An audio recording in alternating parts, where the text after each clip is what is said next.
morning to everyone. I'm Cathy Belgia po. I'm 23 years old. Isa po akong dentista. Currently working sa Dentista Inc. Incorporated sa Alabang Town Center. Nakilala ko po ang DXN products through kay Park Marlene Cormaral. Before kasi pumunta siya sa clinic ko doon sa Las Piñas. Nandun siya para i-invite yung kasamahan ko sa work, which is si Ma'am Che.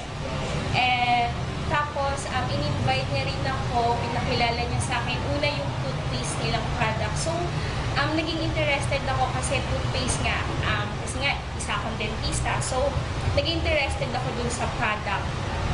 Then, inano niya din sa akin yung supplements na yung RGGL, which is, ito yun, Rishigano, at saka yung Ganus Liu. Una kasi, nung time na yun, nagpapa-check up ako dahil may sakit ako sa kidney. Pero before that, hindi pa talaga ako totally na-diagnose na may sakit kasi nagtitake pa ako ng mga laboratory findings. So, ang tinry ko lang muna talaga is yung toothpaste. And then, lumabas na yung mga results ko. Na-diagnose ako December.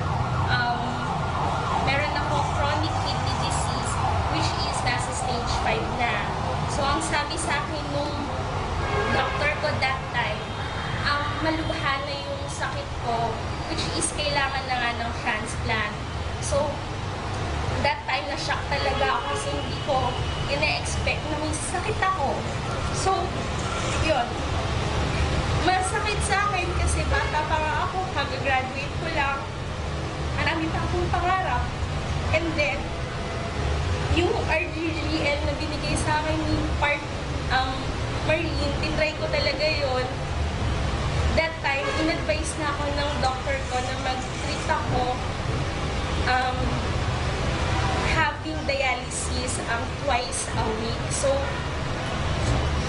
last ko na check up is January 10 sa National Kidney Transplant Institute.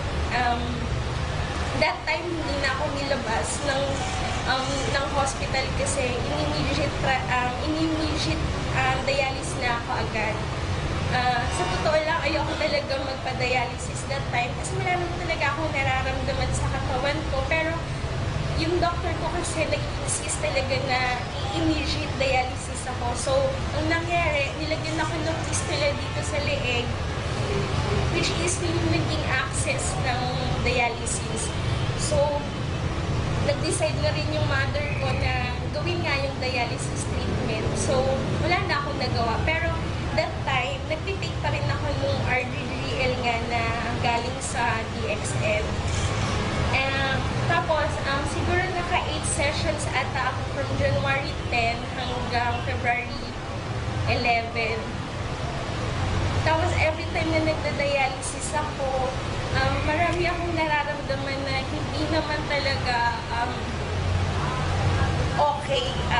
Nag-hypotension ako, yung bumababa yung blood pressure ko.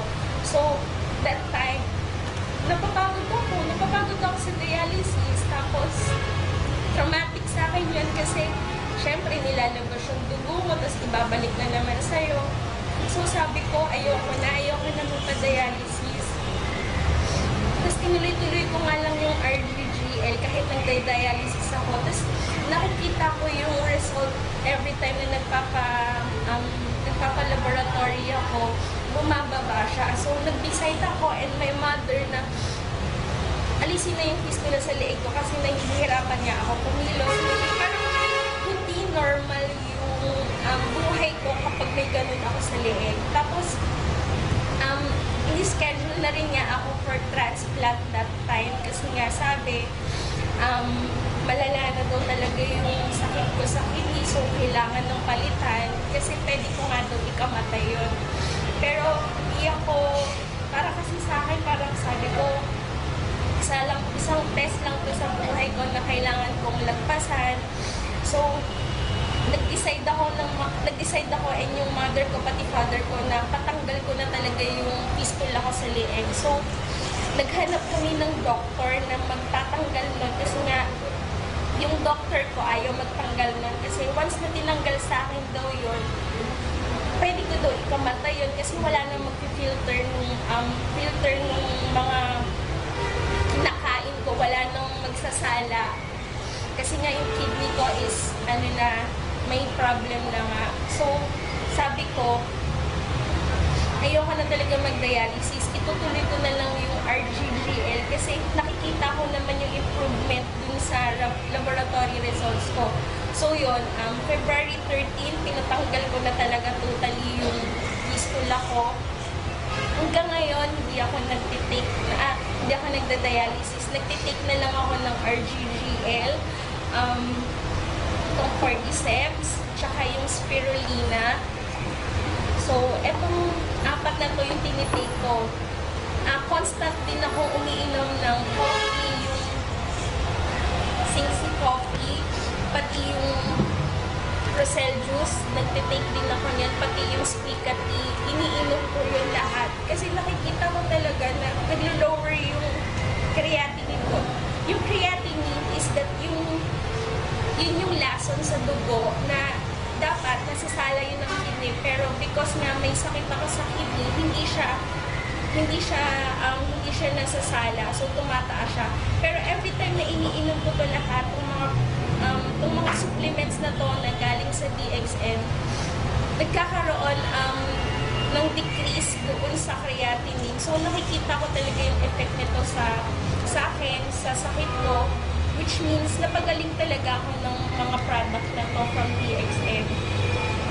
So yun, yung mga nakakarinig nito sa akin, sa mga nanonood sa akin, huwag kayo mawala ng pag-asa kasi may mga product na ganito na nakakatulong na magpagaling sa kung ano mang karamdaman na meron kayo. Tulad sa akin, sinabihan na nga ako na baka hindi na nga ako tumagal kapag tinigil ko yung dialysis ko at saka hindi ako matransplant. Pero hindi ako naniwala. Nagtiwala ako sa taas tsaka sa mga produktong to. Kaya yun, lahat kayo dyan na nanonood, nakikinig sa akin, try nyo to. Magtiwala lang kayo sa product na to dahil makakatulong sa inyo to ng sobra-sobra. Hindi lang sa katawan ninyo, hindi lang sa health niyo, kundi sa buong buhay niyo at sa buong pamilya niyo. So yun, sana itong mga sinasabi ko sa inyo nakatulong sa inyo ng malaki at saka itong mga to, instrument lang